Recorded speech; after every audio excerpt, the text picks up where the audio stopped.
आज के हम इस वीडियो में एक्सरसाइज यानी जो हमारा प्रश्नावली 6.2 है, क्लास 10th रैंक विजन के द्वारा पढ़ाया जा रहा है। ये एनसीईआरटी मैथ को हम प्रश्नावली 6.2 पे आ चुके हैं। इससे पहले हमने क्वेश्चन नंबर 1, 2, 3, 4 और इस वीडियो में हम क्वेश्चन नंबर 5 को अच्छे से समझेंगे। ये जो ये आकृति आपको दिया गया है, ये आकृति 6.20 में दिया गया है। क्वेश्चन में क्या दे रखा है, डी ई समांतर ओ क्यू है। पहले हम डी ई देखते हैं, डी ई यहाँ पे है और ओ क्यू कहाँ है, यहाँ पे है ओ क्यू। ये दोनों आपस में समांतर है। हम यहाँ से एक त्रिभुज ये पकड़ लेते हैं, ये वाला पी क्यू ओ, यानी ओ पी क्यू एक त्रिभुज है। यानी त्रिभुज ओ पी क्यू में, त्रिभुज ओ पी क्यू में क्या दिया गया, डी ई समांतर ओ क्यू दिया गया ना, तो डी ई समांतर ओ क्यू ये दिया गया है। यहाँ पे लिख देते हैं गिव है। अच्छा, जब दो हम पढ़े हुए हैं ये थेल्स प्रमेय 6.1, उसमें क्या पढ़े हैं कि जब दो रेखा आपस में समांतर होती है तो भुजाओं का अनुपात समानुपाती होता है बीपीटी 1 से, यानी थेल्स प्रमेय से। जब ये दोनों समांतर है तो हम ये लिख सकते हैं पी ई बटे ई क्यू, ऐसे हम लिख सकते हैं ना, पी ई बटे ई क्यू बराबर पी डी बटे डी। यहाँ पे हमारा हो गया ओ, यानी डी ओ, ये हमारा ओ है। ठीक है, चलिए डी ओ हो गया। ये हम कैसे लिखे, थेल्स प्रमेय से लिखे, थेल्स प्रमेय से, ये हम थेल्स प्रमेय से लिख दिए और इसको हम मान लेते हैं इक्वेशन नंबर 1। अब चलिए दूसरा में क्या दिया गया, डी एफ समांतर ओ आर। डी एफ कहाँ है, डी एफ यहाँ पे है और ओ आर कहाँ है, यहाँ पे ओ आर है। अब देखिए ये कौन से त्रिभुज में आ रहा है, ये वाला त्रिभुज में आ रहा है ना, तो इस त्रिभुज का नाम क्या है, ओ पी आर। तो यानी त्रिभुज ओ पी आर में, अब इस त्रिभुज में देखते हैं क्या दिया गया, डी एफ समांतर ओ आर दिया गया है। यानी हम क्या लिखेंगे, डी एफ समांतर ओ आर, ये हमको दिया गया है। ये क्या है, दिया गया है। अगर हम क्या पढ़े हैं कि अगर दो त्रिभुज के, मतलब एक त्रिभुज के दो भुजा आपस में समांतर है, यानी यहाँ पे और ये दो रेखा आपस में क्या है, समांतर है, तो ये जब समांतर है तो ये भुजाओं का अनुपात क्या होगा, समानुपाती हो जाएगा। यानी क्या होगा, पी डी बटे डी ओ ये लिख सकते हैं हम, और पी एफ बटे एफ आर लिख सकते हैं। देखिए पी एफ बटे एफ आर बराबर पी डी बटे डी ओ ये लिख सकते हैं। और इक्वेशन 2 ये क्यों लिखे, हमको पता है क्योंकि जब दो रेखा आपस में समांतर हो तो उसका भुजाओं का अनुपात समानुपाती होता है, थेल्स प्रमेय से होता है। अब देखिए इक्वेशन 1 और इक्वेशन 2 में कुछ आपको बराबर दिख रहा है। यहाँ पे देखिए पी डी बटे डी ओ, पी डी बटे डी ओ, अगर आपस में ये दोनों बराबर है तो ये दोनों भी क्या हो जाएगा, आपस में बराबर हो जाएगा। तो हम क्या लिख सकते हैं, समीकरण 1 यानी इक्वेशन 1 एंड इक्वेशन 2 से। चलिए इक्वेशन 1 और इक्वेशन 2 क्या कह रहा है, अब देखिए हम क्या लिख सकते हैं, पी ई बटे ई क्यू बराबर क्या लिख सकते हैं, पी एफ बटे एफ आर। हम ऐसा क्यों लिखें, इसलिए हम लिखें क्योंकि इधर वाला सब दोनों का बराबर है। अगर इसके बराबर ये है और इसके बराबर ये है, यानी ये दोनों आपस में बराबर है, तो ये दोनों आपस में बराबर हो जाएगा। तो चलिए हम ये इक्वेशन 1 और इक्वेशन 2 से हमको ये मिल गया। अब देखते हैं कि चित्र में कि ये कहाँ है, पी ई, देखिए पी ई कहाँ है, पी और ई यहाँ पे, पी ई यहाँ पे है, फिर है ई क्यू, यहाँ से लेके यहाँ तक ई क्यू है, फिर यहाँ पे देखिए लिखा हुआ है पी एफ, यहाँ से यहाँ तक पी एफ है और यहाँ पे एफ आर है।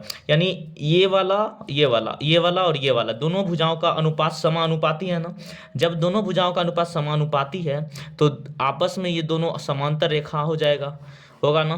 ये हम प्रमेय 6.2 में यानी उल्टा पढ़े थे, थेल्स प्रमेय का विलोम, कि जब भुजा समानुपाती हो जाए तो वो आपस में क्या हो जाएगा, समांतर हो जाएगा। तो इसलिए हम क्या लिख सकते हैं, इसलिए ई एफ समांतर क्या लिख सकते हैं, क्यू आर। ये तो हमारा प्रूफ हो गया। किससे प्रूफ हुआ, थेल्स प्रमेय के विलोम से, थेल्स प्रमेय विलोम से ये हमारा हो गया प्रूफ, थेल्स प्रमेय के विलोम से। ठीक है, तो हम चलते हैं क्वेश्चन नंबर, ये हमारा क्वेश्चन नंबर 5 कंप्लीट हो गया। आप चलते हैं क्वेश्चन नंबर 6 पे। क्वेश्चन नंबर 6 में क्या, आकृति 6.21 यानी आकृति 6.21 में क्रमशः O P, O Q, O R ढूंढिए। ओ और पी है, ओ पी पे ए है, ओ क्यू पे बी है और ओ सी पे आर है, पर स्थित बिंदु ए बी सी इस प्रकार है कि ए बी समांतर पी क्यू और ए सी समांतर पी आर है। दर्शाइए कि बी सी समांतर क्यू आर है। हम ये आपको पढ़ के समझ नहीं आया होगा, तो हम इसको खंड बाय खंड करके समझाते हैं। देखिए, ये हमारा केंद्र ओ है, ठीक है। तो यानी ओ पी पे बिंदु एक ए है, और ओ क्यू पे बिंदु एक बी है, और ओ आर पे एक बिंदु सी है। पी क्यू आर एक बड़ा त्रिभुज है, ए बी सी एक छोटा त्रिभुज है। जो ये भुजा आया हुआ है ना, इस भुजा के यहाँ पे ए है, और इसी भुजा पे बी सी है, और इसी भुजा पे एक हमारा बी है। तो क्या कह रहा है इसमें कि ए बी समांतर पी क्यू। देखिए ए बी कहाँ है, ए बी, ये जो है ए बी, और समांतर किसका है, पी क्यू का, यानी पी क्यू। ऐसे एक त्रिभुज है, ऐसे वाला, देखिए एक ऐसे करके ऐसे करके, ये वाला हम त्रिभुज निकाल रहे हैं ऐसे करके, ऐसे है और ये ऐसे है। यहाँ पे ओ है तो यहाँ ओ लिख दिए, यहाँ पे पी है तो यहाँ पी लिख दिए, यहाँ पे क्यू है तो क्यू लिख दिए, और यहाँ पे ए है और यहाँ पे बी है, ये ए है और ये हमारा बी है। तो इसी त्रिभुज का बात कर रहा है ना, तब ना बोल रहा है ए बी समांतर पी क्यू, ए बी समांतर पी क्यू, इसके समांतर ये है, तो यानी ए बी समांतर पी क्यू।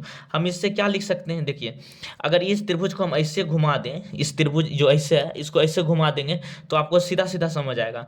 और ऐसे समझिए, देखिए ये हमारा हो गया ना, जब ए बी समांतर पी क्यू है तो भुजाओं का अनुपात लिख सकते हैं, कोई दिक्कत नहीं है। भुजाओं का अनुपात क्या होगा, समानुपाती होगा। थेल्स प्रमेय से लिख सकते हैं ना। तो देखिए क्या लिख सकते हैं, जब समांतर है, दो रेखा जब समांतर होती है तो भुजाओं का अनुपात समानुपाती होता है। तो लिख सकते हैं ओ ए बटे ए पी बराबर ओ बी बटे बी क्यू। क्यों लिखे, थेल्स प्रमेय से, यानी लिख सकते हैं प्रमेय 6.1 से। ये हम प्रमेय 6.1 से लिखे और इक्वेशन 1 लिख दिए। चलिए अब क्या यहाँ पर दिया, और ए सी समांतर पी आर, ए सी खोजिए, ए सी यहाँ पे है, ए सी है ना यहाँ पे, और पी आर कहाँ है, देखिए पी आर यहाँ पे है। यानी अब पहले ई वाला त्रिभुज इधर का कर रहा था, अब इधर वाला त्रिभुज कर रहा है, तो ई वाला त्रिभुज को हम निकाल लेते हैं। तो ये त्रिभुज को कैसे निकालेंगे, ऐसे है और ऐसे है एक, फिर एक ऐसे है। यहाँ पे P है तो P लिख दिए, यहाँ पे R है तो यहाँ पे R लिख दिए, और यहाँ पे O है तो O लिख दिए। बीच में एक और रेखा दिया गया जो यहाँ पे A है और यहाँ पे C है। क्या बोल रहा है कि AC समांतर PR, देखिए AC यहाँ पे है ना, AC समांतर PR।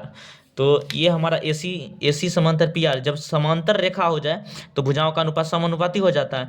तो हम क्या लिख सकते हैं, OA बटे AP, ओ ए बटे ए पी बराबर क्या लिख सकते हैं, ओ सी बटे सी आर, ओ सी बटे सी आर। ये हम समीकरण 2 लिखते हैं। अच्छा, हमने ये क्यों लिखा, क्योंकि हमको दे रखा था, क्या दे रखा था, ए सी समांतर पी आर, ये हमको गिवन था, यानी दिया गया था। जब ये दिया गया था तो हम इसको समानुपाती लिख सकते हैं, थेल्स प्रमेय से लिख सकते हैं, यानी प्रमेय 6.1 से हमने ऐसा लिखा। अब देखिए समीकरण 1 में है ओ ए बटे ए पी, ओ बी बटे ए बी क्यू, यहाँ पे ओ बी बटे ए पी ओ सी। अब देखिए समीकरण है और एक समीकरण 2 में कोई बराबर मिल रहा है आपको, देखिए ये वाला बराबर मिल गया और ये वाला बराबर मिल गया ना। तो अब अगर इधर वाला बराबर है तो इधर वाला भी आपस में बराबर हो जाएगा। तो हम क्या लिख सकते हैं, समीकरण 1 और समीकरण 2 से, ठीक है। तो हम क्या, इधर वाला बराबर हो गया तो इधर वाला बराबर होगा, तो हम लिख सकते हैं ओ बी बटे बी क्यू बराबर ओ सी बटे सी आर, ये लिख सकते हैं। आज जब दो भुजाओं का ये मतलब जब भुजाओं का अनुपात समानुपाती होता है तो रेखा क्या हो जाएगा, समांतर हो जाएगा। तो देखते हैं अब फिगर में ओ बी और बी क्यू कहाँ है। देखिए पहले क्या है, ओ बी और बी क्यू, यहाँ पे देखिए ओ बी लिखा हुआ और बी क्यू है, और यहाँ फिगर है देखिए ओ बी और बी क्यू, ये वाला आ गया लाइन पूरे। अब यहाँ पे क्या है, ओ सी और सी आर है, तो ओ सी यहाँ से यहाँ तक और सी आर यहाँ से, यानी हम इस त्रिभुज की बात कर रहे हैं, इस त्रिभुज की बात कर रहे हैं। अगर मानिए जब भुजाओं का अनुपात समानुपाती आ गया, यानी ये रेखा और ये रेखा क्या हो जाएगा, समांतर हो जाएगा। अगर ये रेखा और ये रेखा समांतर हो जाता तो क्या हो जाता, भुजाओं का अनुपात समानुपाती हो जाता। बात एक ही है लेकिन दोनों बात अलग अलग है। यानी जब हम यहाँ पे उल्टा कर रहे हैं ना, जब भुजाओं का पहले समानुपात कर रहे हैं तब हम बोलते हैं कि समांतर है, यानी थेल्स प्रमेय के विलोम से हम प्रूव कर रहे हैं। यानी जब हमारा ये दोनों भुजाओं का अनुपात ये हो गया, समानुपाती हो गया, तो ये क्या होगा, बी सी समांतर ओ क्यू आर हो जाएगा। यानी हम क्या लिख सकते हैं, इसलिए बी सी समांतर क्यू आर, और ये हमको हमारा प्रूव हो गया। क्यों प्रूव हुआ, ये 6.2 से, प्रमेय 6.2 से लिखना है, प्रमेय 6.2 से ये हमारा क्या हो गया, प्रूव्ड हो गया। यही बोल रहा था ना, बीसी समांतर क्यू आर करना है तो बीसी समांतर क्यू आर हो गया। अच्छे से समझना है, ठीक है। बहुत इजी क्वेश्चन है कि एक बार हम इधर वाले त्रिभुज को उठा लिए, एक बार इधर वाले त्रिभुज को उठा लिए और नीचे वाले त्रिभुज को समानुपाती कर दिया तो हमारा ये समांतर प्रूव हो गया। तो चलिए अब नेक्स्ट क्वेश्चन पर चलते हैं, क्वेश्चन नंबर 7 पे। ये हमारा क्वेश्चन नंबर 7।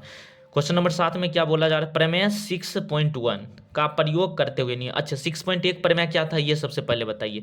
प्रमेय 6 पॉइंट ये था कि कोई एक त्रिभुज है, जब त्रिभुज है तो ये और ये रेखा जब समांतर होगी, जब आपस में ये दोनों रेखा समांतर हो जाएगी तो ये इसका अनुपात इसका अनुपात और इसका अनुपात इसका अनुपात दोनों का अनुपात आपस में बराबर हो जाएगा। ये हमारा था प्रमेय 6.1 का प्रयोग करते हुए सिद्ध कीजिए कि एक त्रिभुज की एक भुजा के मध्य बिंदु, पहले हम त्रिभुज बना लेते हैं, ये हमारा त्रिभुज हो गया और इस त्रिभुज का नाम रखते हैं ए बी सी।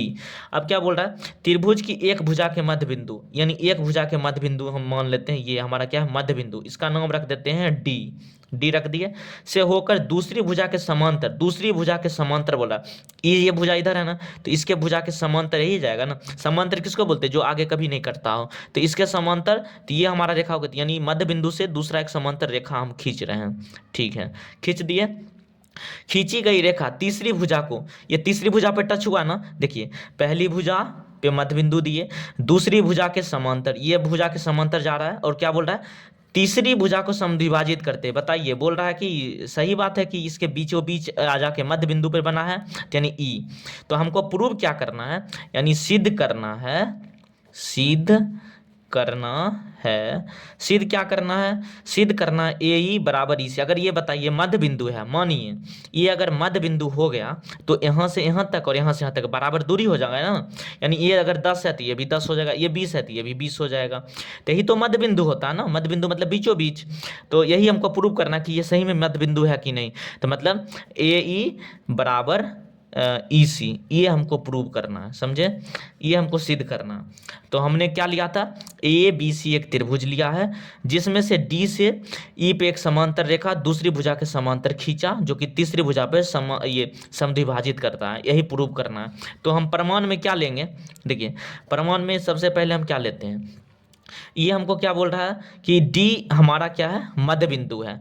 डी अगर मध्य बिंदु है तो यानी ये हमारा क्या है, बीचों बीच है, तो यानी ए से डी तक और बी से डी तक दोनों बराबर होगा दूरी। अगर ये 10 है तो ये भी 10 है, क्यों, क्योंकि हमको पहले ही बोल रहा है एक भुजा के मध्य बिंदु, तो यानी अगर मध्य बिंदु है तो हम लिख सकते हैं ए डी बराबर बी डी। क्यों लिखेंगे, ये दिया गया है, ये क्या गया, दिया गया है। दिया गया कैसे, तो आप समझिए, यहाँ पे मध्य बिंदु पहले से लिख दिया कि एक भुजा का मध्य बिंदु, इसलिए हमने पहले ही दिया गया लिख दिए हैं, ए डी बराबर बी डी। चलिए ए डी बराबर बी डी हो गया। अब क्या करते हैं इसमें, तो ये क्या है हमारा डी और ये हमारा बी सी, तो यानी बी सी के समांतर है ना डी गया है, ये भी दिया गया है। बोल रहा है ना कि दूसरी भुजा के समांतर खींची गई रेखा, यानी दूसरी भुजा, यानी ये और ये दोनों आपस में क्या है, समांतर है, तथा क्या लिखना है, तथा डी ई समांतर बी सी, ये भी दिया गया, ये भी क्या गया, दिया गया है, या लिख सकते हैं आप गिवन, क्या लिख सकते हैं, गिवन। चलिए ये जब, अब एक चीज बताइए, प्रमेय 6.1 का प्रयोग करना था ना। अच्छा प्रमेय 6.1 क्या कहता है कि जब कोई भी त्रिभुज है और उसका आपस में दो भुजा समांतर जा रही है तो उस भुजाओं का अनुपात क्या होगा, समानुपाती होगा। तो जब ये दोनों समांतर है तो हम क्या लिख सकते हैं, ये लिख सकते हैं ए डी बट्टे डी बी बराबर ए ई बट्टे ई सी। ये हम क्यों लिखे, प्रमेय 6.1 से, बताइए प्रमेय 6.1 का हम उपयोग कर दिए ना, और हम क्यों किए, क्योंकि हमको पहले से क्या दे रखा है कि भुजा समांतर है, जब भी भुजा समांतर होगा तो उसके भुजाओं का अनुपात समानुपाती हो जाएगा, तो हमने ये कर दिया। अब देखिए हम इसको समीकरण 1 मान लिए थे, यहाँ पे ए डी बराबर बी डी जो कि दिया गया था, मध्य बिंदु था। अब यहाँ पे हमको चेंज कर देना, सिर्फ एक चेंज कर देना, या तो ए डी को चेंज कर देते या तो डी बी को चेंज कर, चलिए हमने ए डी को ही चेंज कर देते हैं। ए डी को हम क्या लिख सकते हैं, ए डी को हम बी डी लिख सकते हैं, चलिए यहाँ पर लिख दिए बी डी, और यहाँ पे डी बी है या बी डी है, दोनों तो बात बराबर ही होता है, यानी यहाँ पे भी बी डी लिख दिए बराबर ए ई बट्टे ई सी। आप ये हैरान मत होइएगा कि डी बी को मैंने बी डी लिख दिया, देखिए डी बी यहाँ से लेके यहाँ तक या यहाँ से लेके यहाँ तक दोनों तो बात बराबर हुआ ना, डी से बी तक, बी से डी तक, कोई चेंजिंग नहीं है, तो हमने डी बी को भी बी डी लिख दिया। अब देखिए बी डी और बी डी कट गया, यहाँ पे क्या बचा, एक, और यहाँ पे भी एक, यानी 1/1 बराबर क्या होगा, ए ई बट्टे ई सी हो गया। अब देखिए क्रॉस मल्टीप्लीकेशन कर सकते कोना कोनी गुना, तो क्या हो जाएगा, ए ई बराबर ई सी बताइए, यही ना प्रूव करना था, ए ई बराबर ए सी, ए ई बराबर ए सी हो गया ना। अगर ये दोनों आपस में बराबर हो गया तो यानी ये मध्य बिंदु है। अगर बताइए कोई एक आपको एक स्टिक दे दिए, एक छड़ी दे दिए और बोले कि ये 10 सेंटीमीटर का है, तो बोलेंगे कि बताओ यहाँ पे एक मध्य बिंदु है, तो बताओ कितना दूरी पे मध्य बिंदु है, तो बताओगे ना कि 5 पे हो जाएगा ये, यहाँ से यहाँ तक 5 और यहाँ से यहाँ तक 5, ये 5 ये 5, दोनों को जोड़ देंगे तो 10 होगा, यानी यहाँ पे पांचवा पे आके मध्य बिंदु हो गया। तो सेम ऐसे हुआ ना, अगर ए सी इतना बड़ा है और ये आपस में दोनों बराबर है तो यानी ये मध्य बिंदु पे है, तो यानी अगर ये दोनों आपस में बराबर हो गया तो यानी मध्य बिंदु, हेंस ये प्रूव्ड हो गया हमारा कि ये सही में ये मध्य बिंदु पे विभाजित करता है। तो चलिए हम क्वेश्चन नंबर अब 8 पे चलते हैं। बहुत ईजी क्वेश्चन था, 7 नंबर क्वेश्चन, सेम ऐसे ही 6 नंबर। तो वीडियो में कंटिन्यू बने रहिए और देखते रहिए। देखिए हम चलते हैं क्वेश्चन नंबर 8 पे। अब हम आ गए हैं क्वेश्चन नंबर 8 पे। इसमें क्या बोल रहा है, प्रमेय 6.2 का प्रयोग करते हो। इससे पहले क्या बोला था, प्रमेय 6.1, तो हम प्रमेय 6.2 का प्रयोग करेंगे। करते हुए सिद्ध कीजिए कि एक त्रिभुज की किन्हीं दो भुजाओं के मध्य बिंदु को मिलाने वाली रेखा तीसरी भुजा के समांतर होती है। आपको कुछ भी नहीं समझ आया तो चलिए हम खंड बाय खंड करके इसको एक्सप्लेन करते हैं और अच्छे से समझते हैं। तो आप वीडियो को लाइक और सब्सक्राइब कीजिए। और इसी तरह आप एक चीज़ करिए, जब वीडियो देख रहे हैं तो आप एक नोट्स बनाते चलिए ताकि आपको प्रॉपर गाइडेंस होगा। तो और अपने से क्या करना है, नोट्स बनाना, अलग नोट्स बनाना है और हमारे वीडियो के साथ अलग अलग एक आप एक रफ पेज में करते जाइए ताकि आपको अच्छे बेहतरीन तरीके से समझ आएगा। तो चलिए हम क्वेश्चन नंबर 8 को ढंग से समझते हैं और प्रमेय 6.2 को भी समझेंगे कि क्या है चीज़। देखिए पहले हम क्या बोला जा रहा है कि एक त्रिभुज की किन्हीं दो भुजा, पहले हम एक त्रिभुज बना लेते हैं। ये हम एक त्रिभुज बना लिए। तो एक त्रिभुज के किन्हीं दो भुजाओं के मध्य बिंदु, दो भुजा के मध्य बिंदु, मानिए ये पहले नाम रखते हैं ए बी सी, एक त्रिभुज हमारा बन गया। अब बोल रहा है कि किन्हीं दो भुजाओं के मध्य बिंदु, दो भुजाओं के मध्य बिंदु बताइए। एक इसका हम मध्य बिंदु ये ले लिए, यानी इसका नाम रख देते हैं डी, और इसका एक मध्य बिंदु यहाँ पे रख देते हैं ई। आपको बताया था इससे पहले वाले क्वेश्चन में, अगर मध्य बिंदु है तो ये वाला और ये बराबर हो जाएगा, और इसमें भी अगर मध्य बिंदु ये है तो इसका और इसका दोनों आपस में बराबर हो जाएगा, कोई दिक्कत नहीं होना चाहिए यहाँ तक। चलिए, क्योंकि हम इससे पहले 7 नंबर क्वेश्चन में पढ़ चुके हैं। बिंदुओं को मिलाने वाली रेखा तीसरी भुजा के समांतर होती है। हमको प्रूव ये करना है कि यहाँ से ये लाइन हम जो मिला रहे हैं कि इस तीसरी भुजा के समांतर है या नहीं है, यानी हमको प्रूव करना है, सिद्ध करना है कि डी ई समांतर बी सी है या नहीं है, यही सिद्ध करना है। और कहाँ से करना है, 6.2 से। तो चलिए हम 6.2 को पहले समझते हैं। देखिए अगर ये हमारा एक त्रिभुज है, ठीक है, और इसका नाम रख दिए ए बी सी, और ये एक हमारा समांतर रेखा है, ये समांतर ये हमारा समांतर रेखा डी ई है। अगर समझिए, अगर हमारा एक त्रिभुज में भुजाओं का अनुपात समानुपाती होगा, यानी A D by B D, A D by B D बटे ए ई बराबर ए ई बटे ई सी। अगर ऐसा है, भुजाओं का अनुपात समानुपाती है, तो क्या हो जाएगा, ये वाला और ये वाला दोनों आपस में समांतर हो जाएगा, डी ई समांतर बी सी। यही हमारा क्या था, थेल्स प्रमेय का विलोम, और यही हमारा था प्रमेय 6.2। आप ध्यान से रखिए। तो पहले क्या करना था, पहले हमको भुजाओं का अनुपात दिया रहेगा तो हम आसानी से कह सकते हैं कि ये दोनों समांतर हैं। तो हम सबसे पहले ये भुजाओं का अनुपात अगर हम समानुपाती कर पाएंगे तो तीसरी भुजा समांतर लिख सकते हैं कि डी ई बटे डी ई समांतर बी सी, आसानी से हो जाएगा।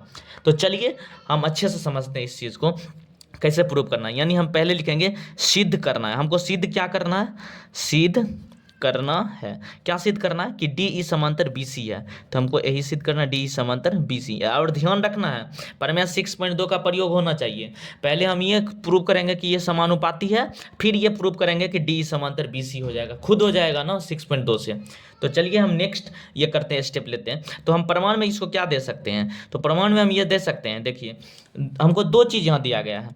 क्या बोला गया कि एक पहली मतलब किन्हीं दो भुजा का मध्य बिंदु, यानी ए बी का मध्य बिंदु डी है, ए बी का मध्य बिंदु डी है। कोई दिक्कत है, क्योंकि यहाँ पे देखिए पहले ही दे रखा है, यानी ए डी का मध्य, यानी ए बी का मध्य बिंदु डी है। यानी जब ए बी का मध्य बिंदु डी है तो हम क्या लिख सकते हैं, ए डी बराबर लिख सकते हैं ना डी बी।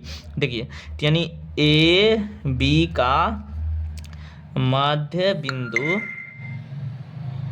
बिंदु डी है, इसलिए ए बी का मध्य बिंदु अगर डी है तो हम लिख सकते हैं ए डी बराबर डी बी।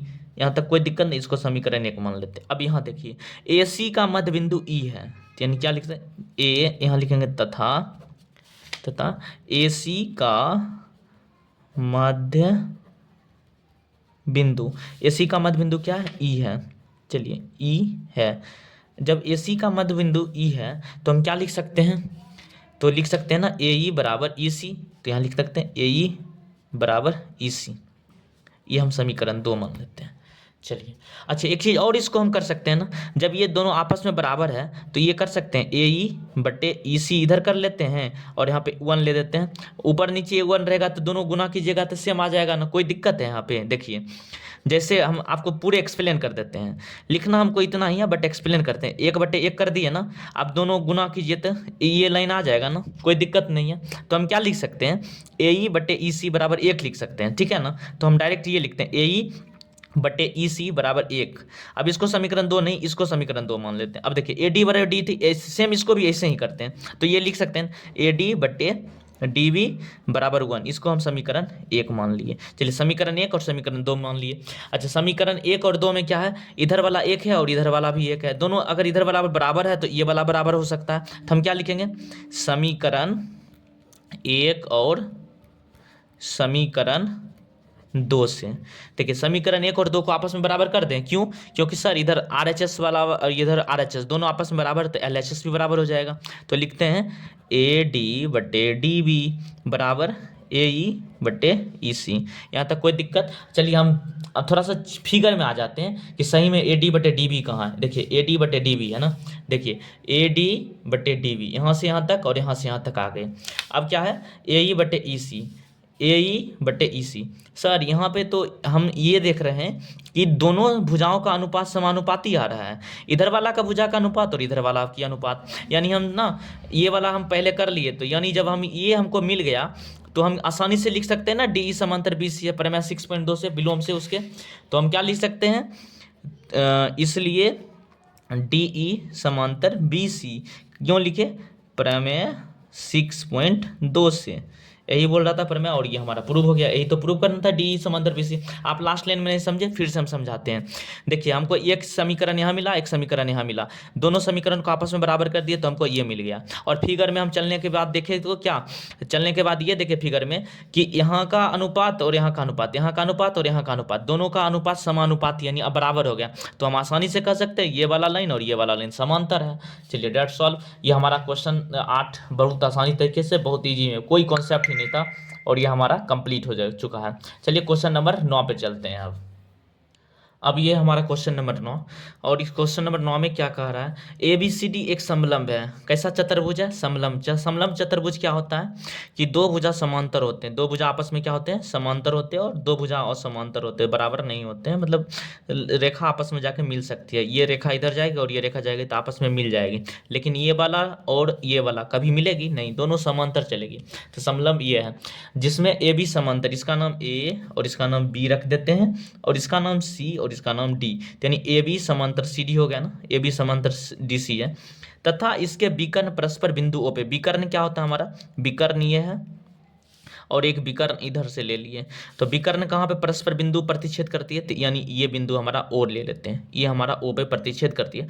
दर्शाइए कि ये हमको सिद्ध क्या करना है, दर्शाना मतलब सिद्ध करना, सिद्ध करना है। सिद्ध क्या करना है हमको, सिद्ध करना AO बट्टे BO बराबर CO बाय DO, ये हमको सिद्ध करना है, ठीक है। तो चलिए घबराना नहीं है, क्वेश्चन एक बहुत इजी है। तो हम ना एक थोड़ा सा रचना करेंगे। रचना क्या करेंगे, ये हमारा CD है ना, ये CD के समांतर एक लाइन को खींचना है, यहाँ से B पे से एक लाइन खींच दिए, ये लाइन खींच दिए, ठीक है। इसका नाम रख देते हैं Y, ठीक है। यहाँ पे हम क्या नाम रख दिए, Y, यानी इसके समांतर एक लाइन और खींच दिए।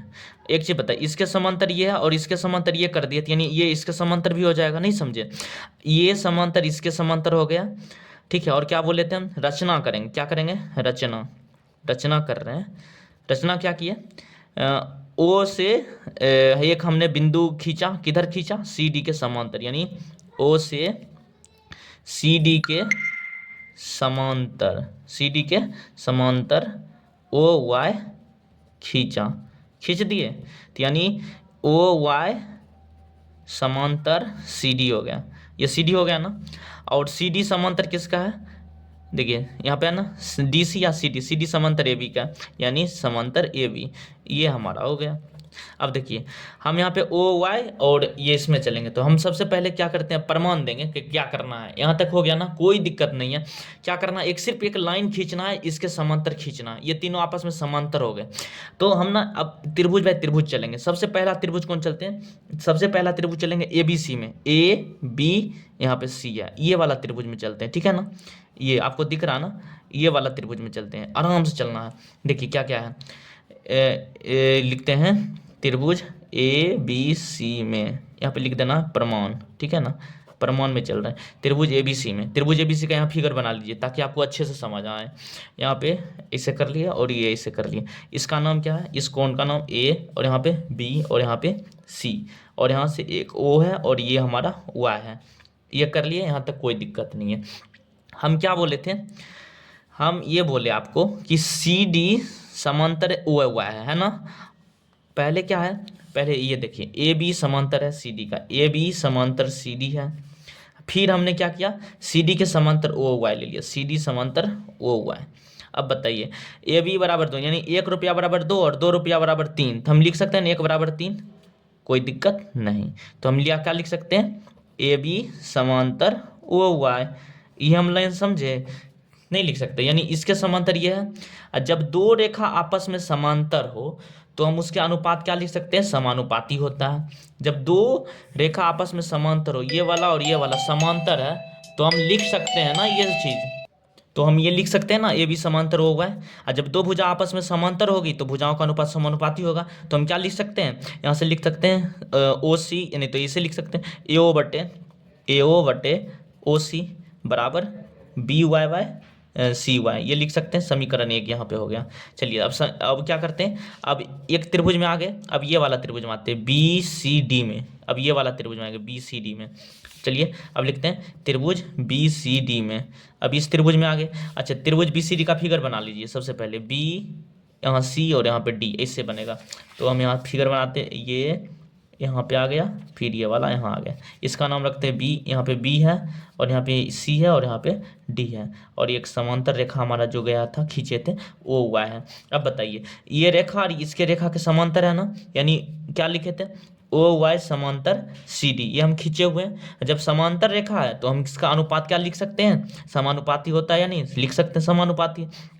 तो चलिए हम लिखते हैं बी वाई वाई, यहाँ देखिए यहाँ पे लिखते हैं B O Y O D बराबर B Y Y Y C. अच्छा सर ये क्यों लिखे मैंने, क्योंकि ओ वाई समांतर सी डी है। प्रमेय 6.1 में क्या आ गया, जब अगर से रेखा समांतर हो जाए तो हम समानुपाती लिख सकते हैं। समानुपाती हो गया, यहाँ पे लिख देना है प्रमेय 6.1 से, ठीक है। प्रमेय 6.1 से हमारा ये आ गया। इसको हमको समीकरण 2 मान लेना। अब देखिए समीकरण 1 और समीकरण 2 में देखिए कुछ बराबर मिल रहा है आपको। यहाँ पे देखिए ये वाला मिल रहा है और ये वाला मिल रहा है। अगर हमारा RHS बराबर है तो LHS भी बराबर हो जाएगा, दोनों आपस में बराबर। तो क्या लिख सकते हैं, समीकरण 1 और समीकरण 2 से लिख सकते हैं, यहाँ तक कोई दिक्कत नहीं। तो क्या लिख सकते हैं, AO बट्टे OC बराबर BO बाय क्या लिख सकते हैं, OD। चलिए यहाँ तक कोई दिक्कत नहीं। अब क्या करते हैं, रीअरेंज कर लेते हैं। देखिए ये गुना करते हैं, क्रॉस मल्टीप्लिकेशन करते हैं, कोना कोनी गुना, AO गुना OD, AO गुना OD कर लिए, और इधर करेंगे तो BO गुना OC हो गया। AO को यहीं पे छोड़ दीजिए, BO को इधर लेकर आइए, BO इधर आ गया। अब क्या करना है, यहाँ पे CO को इधर ही, OC या CO यहाँ पे छोड़ देना, और OD है यानी DO को यहाँ छोड़ देना, और यही हमको प्रूव करना है। कुछ है, कोई दिक्कत नहीं। देखिए हमको यही प्रूव करना, सिद्ध करना है यही। और यहाँ पे भी देखिए सिद्ध करना है, AO बटे BO CO बटे DO, तो यही प्रूव हो गया ना। यहाँ पे AO बटे BO और CO बटे DO, हेंस प्रूव हो गया। कुछ भी था नहीं ना, सिर्फ हमने क्या करना था, इस क्वेश्चन को बढ़िया से समझते हैं, रिकैप कर रहे हैं। एक हमने यहाँ पे OY एक समांतर रेखा खींचा, इसके और इसके और इसके, और एक त्रिभुज ABC में गया तो हमको एक समीकरण मिल गया, और BCD में गया तो दूसरा समीकरण मिल गया। दोनों समीकरण को आपस में बराबर कर दिए तो हमको ये मिल गया। बस सेम अब क्वेश्चन नंबर 10 करना है, और ये हमारा 9 नंबर क्वेश्चन था, और इस चैप्टर का सबसे लास्ट क्वेश्चन प्रश्नावली। ये हमारा क्वेश्चन नंबर 10 है। इसमें क्या कर रहा है, एक चतुर्भुज एबीसीडी के विकर्ण परस्पर बिंदु ओ पर इस प्रकार प्रतिच्छेद करती है कि एओ बटे बीओ सीओ बटे डीओ है। दर्शाइए कि एबीसीडी एक समलंब है। अच्छा बताइए, समलंब किसको बोलते हैं? समलंब चतुर्भुज वैसे चतुर्भुज को बोलते हैं जिसके दो भुजा क्या हो, आपस में समांतर होती है। तो यानी ये और ये समांतर मान लेते हैं और ये हम एक समलंब बना देते हैं, ठीक है। और इसका हम नाम रखते हैं ए बी सी और डी रख दिए। अब परस्पर बोल रहा है ओ पे प्रतिच्छेद करती है, तो लीजिए परस्पर प्रतिच्छेद ये कर रही है, कहाँ पे, ये हमारा ओ पे प्रतिच्छेद करती है, ठीक है।